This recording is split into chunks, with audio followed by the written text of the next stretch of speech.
जय माँ इंद्राक्षी, जय अम्बे। इंद्राक्षी धाम में दर्शकों आप सभी का हम हार्दिक स्वागत करते हैं। आज के दिन जिन जातकों का जन्म दिवस है, मैरिज एनिवर्सरी, उन सभी को हमारी तरफ से बहुत बहुत शुभकामनाएं। कुंडली से क्या जाना जा सकता है? आप निरोगी रहेंगे, आप बीमार नहीं होंगे। आपकी कुंडली में छिपे द्वादश भाव और उसमें बसे नवग्रह सक्षम है, प्रदर्शित करते हैं कि आप निरोगी रहेंगे। आरोग्यता, निरोगिता आपको प्राप्त होगी। ऐसे वो कौन से योग हैं वो आपको हम बताएंगे। आइए जाने पहले आज के पंचांग को। 22 अगस्त सन 2022, भादो मास, कृष्ण पक्ष, संवत 2079, तिथि एकादशी। लेकिन व्रत कल रहेगा। कल सूर्य उदय व्यापनी तिथि में आप एकादशी का व्रत करेंगे। आज 22 तारीख है, कल 23 अगस्त है, तो 23 अगस्त का एकादशी का व्रत रहेगा, सब ध्यान रखें। नक्षत्र मृगशिरा, राहु काल 7:30 से 9, दिशा शूल पूर्व दिशा। आपकी हथेली में भी कुछ ऐसे खास पॉइंट्स होते हैं जिससे आप जान लें कि आप बीमार नहीं होंगे।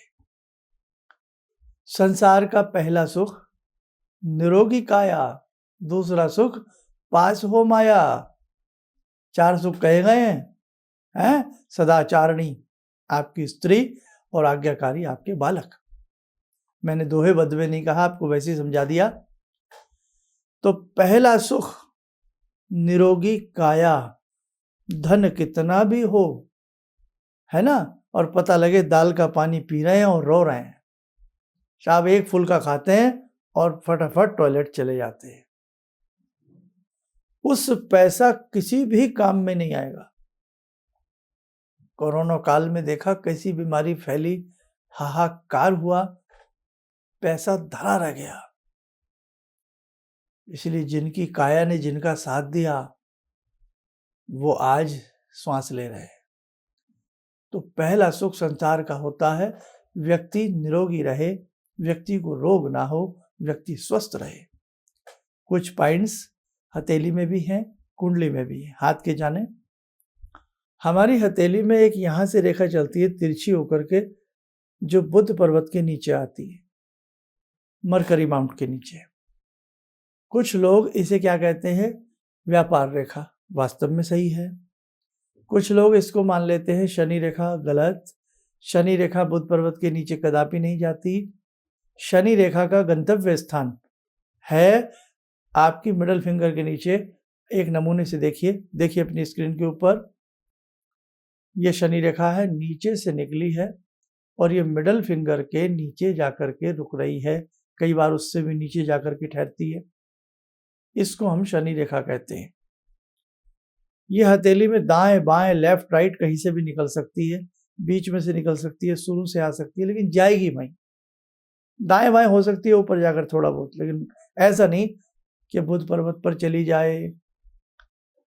जिन लोगों की हथेली में बुद्ध पर्वत के नीचे रेखा लंबी नीचे तक हो, वो बुद्ध रेखा होती है। इसे स्वास्थ्य रेखा भी कहते हैं। लेकिन एक बड़ी अजीब सी बात बता रहा हूं, मैंने अपने अनुभव में पाया है 35 वर्षों में, ये रेखा हाथ में ना हो तो ही अच्छा है। जिनकी होगी उनको देख लेना, उनका शरीर, वो बात नहीं आएगी। हम शनि रेखा को ही व्यापार रेखा से तोल लें तो ज़्यादा अच्छा होता है। बाकी अपना अपना अनुभव है। पाश्चात्य विद्वान जैसे हृदय रेखा को आयु रेखा मानते हैं, एज लाइन मानते हैं। हम लोग भारतीय उसमें हम अपने हिसाब से आयु रेखा, जो ये अंगूठे को गोलाई से घेरती है, इसको आयु रेखा मानते हैं। बात उनकी भी सही है। हृदय धड़केगा तो जीवन मिलेगा, तो भाई धड़कता हृदय भी आयु की तरह होता है, आयु ही होती है। खैर, ऐसे ही जिस व्यक्ति की हथेली में स्पष्ट रेखाएं हों, लालिमा लिए स्निग्ध वर्णी जिसका हाथ हो, वो व्यक्ति स्वस्थ रहता है। हाथों की कैटेगरी भी अनेकों प्रकार की होती है। खैर, अब मैं कुंडली से भी आपको कुछ बताता हूं कि कैसे पहचाने कि आप निरोगी रहेंगे, निरोगिता आपको प्राप्त होगी।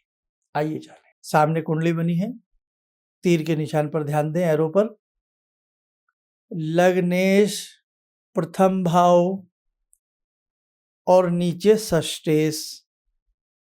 ठीक, लग्नेश और षष्ठेश गुरु युक्त हो में। अब ऐसे समझ लो, प्रथम भाव लगन का स्वामी, छठा भाव षष्ठेश का स्वामी बृहस्पति के साथ कहीं भी बैठ जाएं शुभ स्थिति में तो आप निरोगी रहेंगे। समझे? लग्नेश और षष्ठेश शुभ स्थिति में होंगे तो आप निरोगी रहेंगे। अगला पॉइंट देखिए कुंडली। अष्टम में शुभ ग्रह की दृष्टि हो। अष्टम कहाँ है? नीचे की तरफ अष्टम भाव है। अष्टम भाव में शुभ ग्रह की दृष्टि हो तो भी आप निरोगी रहेंगे।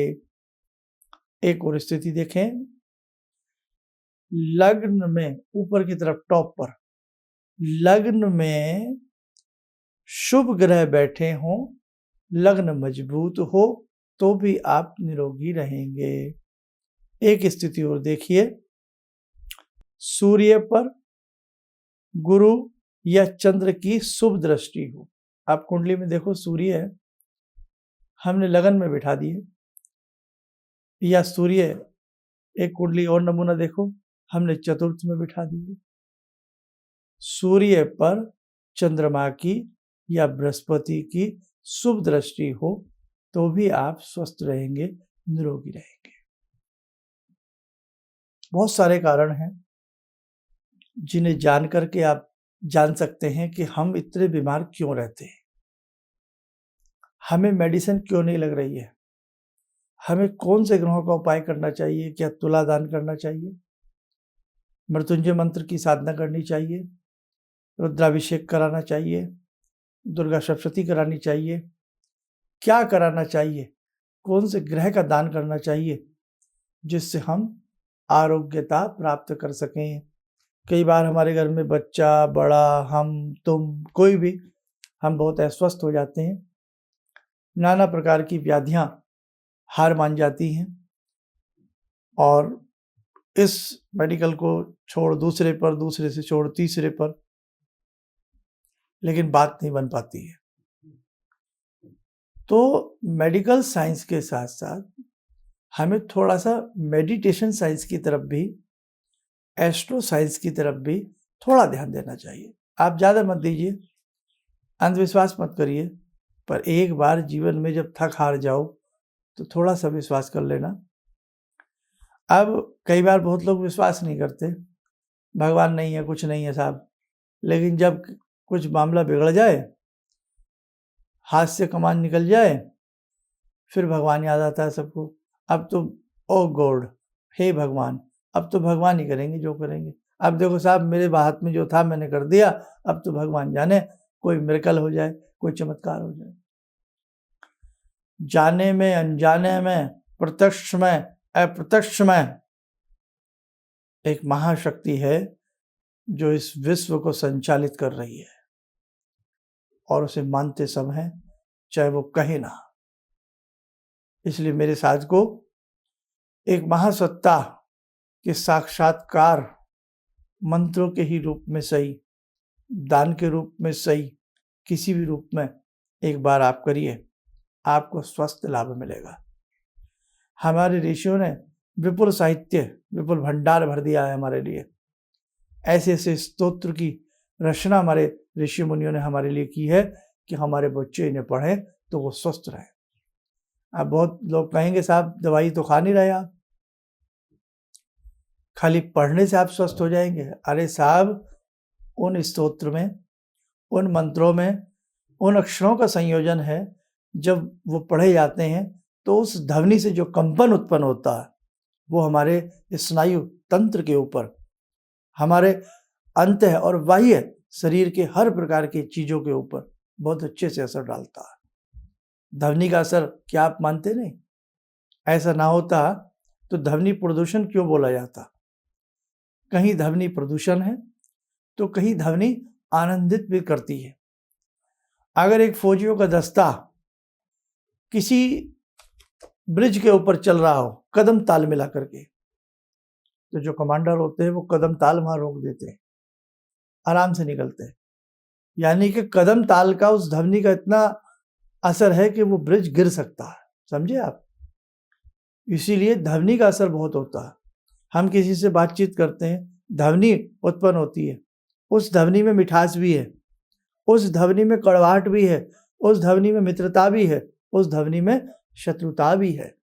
कहते हैं ना कि बातें बहुत से इतनी अच्छी कर लेते हैं। हम डॉक्टर साहब के पास जाते हैं, कई डॉक्टर साहब इतने मधुर, इतने मीठे होते हैं कि साहब मेडिसिन तो ठीक कर ही देगी, लेकिन उनकी सुंदर बातें, आत्मविश्वास को जागृत करने वाली बातें मरीज को आधा सही कर देती है। जी हाँ, इसलिए शब्द ध्वनि, वाण ध्वनि, मंत्र ध्वनि, नाना भांति की ध्वनियाँ बहुत कार्य करती है। तो जब आपको लगे कि आपकी बीमारी इस प्रकार की हो गई है, लाइलाज सी हो रही है, या बार बार आप निरोगी हो रहे हैं, तो मुझे लगता है आपको भी लगना चाहिए उस वक्त आप किसी सुलझे हुए व्यक्ति को या तो अपनी कुंडली दिखा लें, हाथ की रेखाएं दिखा लें, किसी की भी, उसमें डेट ऑफ बर्थ किसी चीज़ की आवश्यकता नहीं होती, और फिर आप उन मंत्रों को पढ़ें, उन स्तोत्रों को पढ़ें। यदि आप पढ़ने में सक्षम नहीं, किसी विद्वान ब्राह्मण से कराएं। यदि ऐसा भी सक्षम नहीं, तो उसमें हल्के फुल्के उन ग्रहों से संबंधित दान पुण्य करिएगा, आपको लाभ मिलेगा। डॉक्टर साहब क्या कहते हैं, ग्रीन वेजिटेबल खाइए, कहते हैं ना, उस शरीर को लाभ देंगी। ऐसी एस्ट्रोसाइंस में कि हरी रंग की चीज़ों का आप दान करिए, आपका बुध अच्छा हो जाएगा। पालक दान करिए, गौ माता को पालक खिलाइए, हरा चारा डालिए, कबूतर को हरे रंग का बाजरा डालिए। तो क्या ये बुरी बात है? अगर कबूतर को आप बाजरा खिला रहे हैं, गाय को आप चारा खिला रहे हैं, क्या किसी का पेट भरना बुरा है? हर दृष्टि से अध्यात्म भारी पड़ेगा, समझे आप। तो बहुत सारी चीज़ों को जब तक आप समझेंगे नहीं, तब तक आपको वो अंधविश्वास लगेंगे। लेकिन जब किसी चीज़ की गहराई में उतरोगे ना, उसकी माप तब पता लगती है। इसलिए भगवान ना करे कोई बीमार हो, ईश्वर ना करे कोई रोगी रहे, तो ये आरोग्यता के कुछ हमने पॉइंट्स बताए, नोट कर लेना या समझ लेना। वीडियो तो हमेशा यूट्यूब पर रहती हैं, तो कभी भी आप सुन सकते हो, समझ सकते हो। लेकिन आज का कहने का भाव यही है, यदि आप शरीर से जूझ रहे हैं, परेशान हैं, तो आप कहीं ना कहीं एस्ट्रो साइंस का, इस ज्योतिष विद्या का, मंत्र विद्या का सहारा लें, और कहीं ना कहीं ईश्वर की कृपा आपको मिलेगी। आइए, समय हो चला है मृत्युंजय भगवान से जुड़ने का। हे प्रभु शिव शंकर, सबकी बीमारियों को हर लेना। ओम आत्मा त्वं गिरिजामति सहचरा प्राणा शरीरं गृहं पूजा ते विषयोपभोग रचना निद्रा समाधिस्थिते संचारा पदयो प्रदक्षिण विदेः श्रोत्राणि सर्वागिरो यद्यात् कर्म करोमि तद्दखिलं शम्भोस्तवाराधनम् चन्द्रोद्भासितशेखरे स्मर हरे गंगाधरे शंकरे सर्पे भूषितकण्ठकर्णविवरे नेत्रोत्तवे स्वानरे दन्ते त्वकृतसुन्दरां वरदरे त्रैलोक्यसारे हरे मोक्षार्तिं कुरु चित्तवृत्त्यमचलं मन्येस्तु किं कर्म वे वन्दे देव उमापतिं सुरगुरुं वन्दे जगत्कारणं वन्दे पन्नगभूषणं मृगधरं वन्दे पशूनां पतिं वन्दे सूर्यशशाङ्कवह्निनयनां वन्दे मुकुन्दप्रियं वन्दे भक्तजनश्रयं च वरदां वन्दे शिवं शङ्करं ॐ कर्पूरगौरं करुणावतारं संसारसारं भुजगेन्द्रहारं सदा वसन्तं हृदयारविन्दे भवं भवानी सहितं नमामि भवं भवानी सहितं नमामि। कवच बना लें, ध्यान करें, भगवान आशुतोष की कृपा सभी के ऊपर बरस रही है।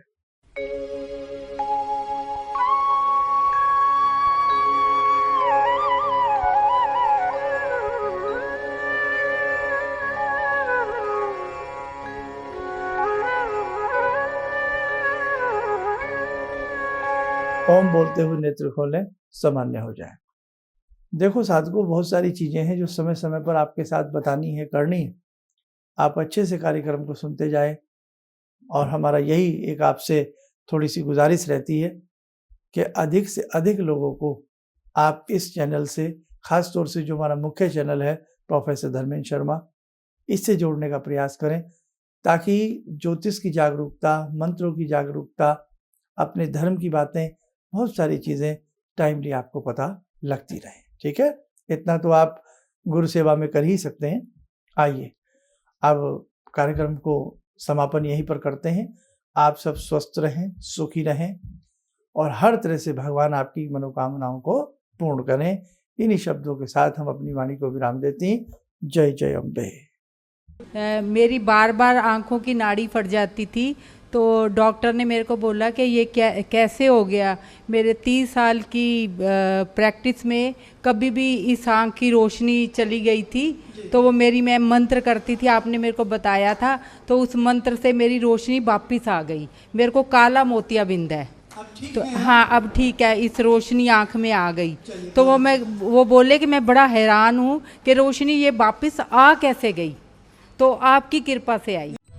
किसी भी समस्या के समाधान के लिए मिले प्रसिद्ध हस्तरेखा एवं वास्तु विशेषज्ञ प्रोफेसर धर्मेंद्र शर्मा जी से। नोट: शिविर में भाग लेने हेतु एवं व्यक्तिगत रूप से मिलने के लिए कॉल करने का समय सुबह 10 बजे से शाम 6 बजे तक।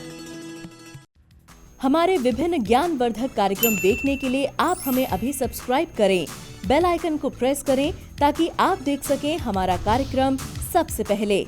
और अधिक जानकारी के लिए फेसबुक पेज को लाइक करना न भूलें।